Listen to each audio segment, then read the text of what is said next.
اس کو ڈیسیل کیا جائے، اور اگر کوئی وہاں پہ غلط کام بھی ہے تو اس کا قانونی طریقہ کار ہوتا ہے۔ یہ نہیں ہو سکتا کہ جس طرح کبھی آپ ہائی کورٹ کے اوپر چڑھائی کر دیں، کبھی آپ سپریم کورٹ پہ چڑھائی کر دیں، کبھی آپ کے پی ہاؤس پہ چڑھائی کر دیں، اور سارے کے سارے رینجرز کو استعمال کرتے ہیں بدقسمتی سے۔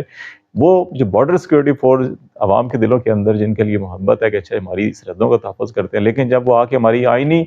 سرحدوں کے اندر مداخلت کرتے ہیں، حملے کرتے ہیں، جب ہماری قانونی عدالتی سرحدوں کے اندر مداخلت کرتے ہیں، حملے کرتے ہیں، جب ہماری سیاسی پارلیمانی حدوں کے اندر جو ہے کہ وہ مداخلت کرتے ہیں، حملے کرتے ہیں، تو پھر لوگوں کے دلوں میں ان اداروں کے لیے نفرت پیدا ہوتی ہے۔ یہ وہ سب سے بڑا جو ملک دشمنی ہے، یہ جو بھی فیصلے کرتے ہیں، خواہ وہ رینجرز کے اعلیٰ حکام ہیں، چاہے وزارت داخلہ کے اعلیٰ حکام ہیں، چاہے وہ ملٹری اسٹیبلشمنٹ کے اعلیٰ حکام ہیں، چاہے وہ انٹیلیجنس ایجنسیز کے اعلیٰ حکام ہیں، جو یہ فیصلہ کرتے ہیں کہ یونیفارم لوگوں کو، بوٹڈ لوگوں کو عدلیہ کے اندر، پارلیمانی اداروں کے اندر اور سیاسی یا وفاقی اکائیوں کے اندر حملہ آور کرنے پر مجبور کرتے ہیں، احکامات دیتے ہیں، بیسیکلی پاکستان کی حقیقی دشمن وہی ہیں۔ بیرونی دشمنوں سے اتنا خطرہ نہیں ہے جتنا ان دشمنوں سے ہے جو پاکستان کے اداروں کو اس قسم کے معاملات میں الجھا کر، گھسا کر، پھنسا کر اداروں کی کریڈیبلٹی اور ساکھ کو نقصان پہنچا جو رہے ہیں۔ ان کی جو انٹرنل اکاؤنٹیبلٹی بہت ضروری ہے۔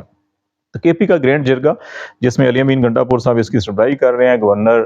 فیصل کریم کنڈی پیپلز پارٹی کے نمائندے ہیں، لیکن صدر مملکت کے نمائندے ہیں، وفاق کے نمائندے ہیں، ریاست کے نمائندے ہیں، وہ بھی ہیں، وزیر داخلہ نقوی اسٹیبلشمنٹ کے نمائندے، قطعی طور پر وفاقی حکومت کے نمائندے یہ نہیں ہو سکتے، سب کو معلوم ہے اسٹیبلشمنٹ کے یہ نمائندے ہیں۔ ایمل ولی خان اے این پی کے سربراہ اور کے پی کے اندر اچھا خاصا ووٹ بینک ہے، محسن داور جو پشتین موومنٹ جو ہے کہ اس کے سپورٹر بھی ہیں، سکندر شیرپاؤ یہ بھی اگین سابق وزیر اعلیٰ شیرپاؤ، آفتاب شیرپاؤ کے صاحبزادے ہیں۔ عباد اللہ اپوزیشن لیڈر جو ہے وہ پاکستان مسلم لیگ نون سے تعلق ہے، اسپیکر خیبر پختونخوا اسمبلی بابر سلیم سواتی، امیر مقام یہ بھی وفاق کی نمائندگی کر رہے ہیں، نون لیگ کی نمائندگی کر رہے ہیں۔ تو سب لوگ جو ہے کہ اس کے اندر شریک ہیں، اور ہوپ فلی پازیٹیولی جو ہے کہ اس کا آؤٹ پٹ جو ہے کہ اس کے مثبت نتائج ہوں گے۔ جو وفاق اور کے پی کے اندر کھینچا تانی ہے اس میں بھی کمی ہوگی، جو دہشت گردی کے واقعات ہیں اس میں بھی کمی ہوگی، اور اس کے اندر جو وفاق اور انٹیلیجنس ایجنسیز کے بھی کے اندر امن و امان بگاڑنے کے لیے جو مداخلت کرتے ہیں، ماضی کے اندر اس قسم کی شواہد موجود ہیں کہ بہت سے لوگوں کو پکڑا بھی گیا ہے اس حوالے سے، وہ بھی بند ہونی چاہیے۔ جہاں بھی ہم اپنے بارڈرز کے اوپر مؤثر نظام قائم کر رہے ہیں، جہاں پہ ہم اپنے تمام سٹیک ہولڈرز کو، پولیٹیکل سٹیک ہولڈرز کو اور باقی بھی عوام کو، قبائل کو، جرگوں کو آن بورڈ کر رہے ہیں، وہاں پر وفاق کے ان اداروں کو اور ان ایجنسیز کو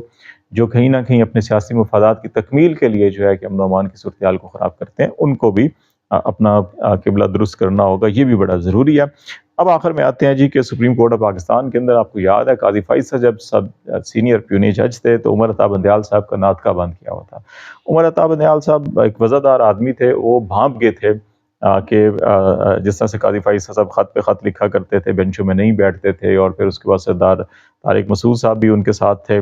تو آخری انہوں نے 3-4 مہینے جو ہے کوئی اہم کیسز اور کوئی ایسی تقرریاں نہیں کی تھی جو آنے والے چیف جسٹس کے لیے پریشان کن ہو یا ان کے لیے کوئی ایسا کام ہو کہ جو مشکلات پیدا کرے۔ لیکن قاضی فائز صاحب آخری دن تک جو ہے کہ بضد ہیں کہ وہ صدارتی حکم ناموں کے تحت جو ہے کہ سپریم کورٹ کا سٹرکچر بھی بدلنا چاہ رہے ہیں، وہ آئینی ترمیم کے بھی حق میں ہیں، وہ ججز کی عمر کی ریٹائرمنٹ کے بھی حق میں ہیں، اور اس قسم کے فیصلے، اور خاص طور 63A کا جو انہوں نے فیصلہ کیا بالکل ایسے وقت کے اوپر جب ہارس ٹریڈنگ کے لیے حکومت بے چین بیٹھی ہوئی تھی، اور ابھی بھی بلاول بھٹو صاحب اور باقی لوگوں کے ہم نے بیانات کے حوالے سے آپ سے بات چیت بھی کی، تو یہ فیصلے کے سارے قاضی صاحب کو بہت متنازع ترین شخصیت عدلیہ کے طرف اس وقت جسٹس منیر، جسٹس مولوی مشتاق پیچھے رہ گئے ہیں ان کے ان بیانات اور ان سارے اقدامات کے نتیجے میں۔ اگر آپ دیکھا جائے تو اس وقت بھی آج لارجر بینچ کی تشکیل ایک تھی جس میں منیب اختر صاحب جو ہے کہ اس میں سربراہی کر رہے تھے۔ منیب اختر صاحب کا بھی نقطہ نظر یہ ہے کہ جو صدارتی حکم نامے کے بعد جو 3 رکنی کمیٹی قائم کی گئی اور اس کمیٹی کے نتیجے میں جو بینچ بنائے جا رہے ہیں وہ غیر قانونی ہے، اور اس میں کیونکہ جسٹس منصور علی شاہ شامل ہی نہیں ہے اس 3 رکنی کمیٹی میں، تو پھر 2 رکنی کمیٹی کس طرح سے جو ہے کہ اس کی اٹینڈنس ہو سکتی ہے اور بینچ تشکیل دے سکتی ہے، اور پھر اسی میں جس میں ایک بینچ میں ان کو بھی شامل کیا گیا تھا 63A والا، جس میں وہ بیٹھے ہی نہیں، لیکن قاضی فائز صاحب نے اس کو عدالت قرار دے کر اور پھر کہا کہ نہیں سمجھ لیں کانفرنس روم میں چائے پی رہے ہیں یا ہم ویسے بیٹھے ہوئے میٹنگ کر رہے ہیں، تو میٹنگ عدالتوں اور میٹنگ کی کارروائی میں بڑا زمین آسمان کا فرق ہوتا ہے۔ تو یہی وجہ جسٹس منیب اختر جو ہے کہ نہیں ہے، جسٹس منصور علی شاہ پہلے ہی جو ہے کہ وہ اپنے آپ کو اس کمیٹی میں نہیں بٹھا رہے، کیونکہ وہ سمجھتے ہیں کہ جو صدارتی حکم نامہ ہے وہ پریکٹس اینڈ پروسیجر ایکٹ کی جو اصل اسپرٹ تھی اس کو شکست دینے کے لیے اور اس کو بدلنے کے لیے جو ہے کہ یہ کام کیا گیا، اور اس میں جو سمجھتے ہیں کہ کیونکہ یہ فیصلہ فل کورٹ کا تھا تو فل کورٹ کو بیٹھ کے اپنے انٹرنل میٹرز فل کورٹ کو کرنے چاہیے رادر دین کہ ایکسٹرنل فیکٹر مداخلت کر کے عدلیہ کے اوپر جو ہے کہ اس میں مداخلت کرے. یہ ان کا موقف تھا. قاضی صاحب فل کورٹ بلا نہیں رہے کیونکہ اس میں ابھی کوئی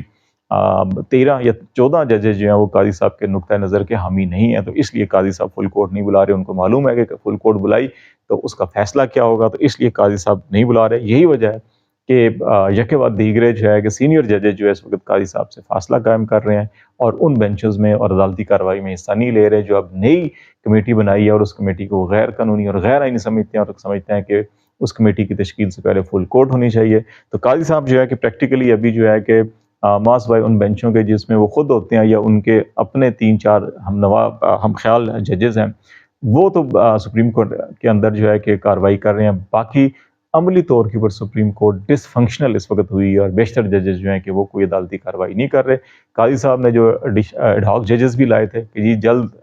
کیسز کی سماعت ہو اور کیسز نپٹائے جائیں, لیکن پریکٹیکلی عملی طور کے اوپر قاضی صاحب نے جانے سے پہلے تو اپنے لیے بہت سی مشکلات پیدا کر لی ہیں اور بہت سے لوگ کہتے ہیں یہ ریٹائرمنٹ سے پہلے ہی عملی طور کے اوپر ریٹائر ہو چکے ہیں. اور دوسرا جو ہے کہ سپریم کورٹ کو آلموسٹ ڈس فنکشنل کر دیا ہے. تو لیٹس سی دیکھتے ہیں باقی جو 2 ہفتے رہ گئے قاضی صاحب کے اس میں مزید کیا اقدامات ہوتے ہیں, کیا پیش رفت ہوتی ہے, آپ کو آگاہ کرتے رہیں گے. آج تک کے لیے اتنا ہی. خالد جمیل کو اجازت دیجیے. اللہ حافظ.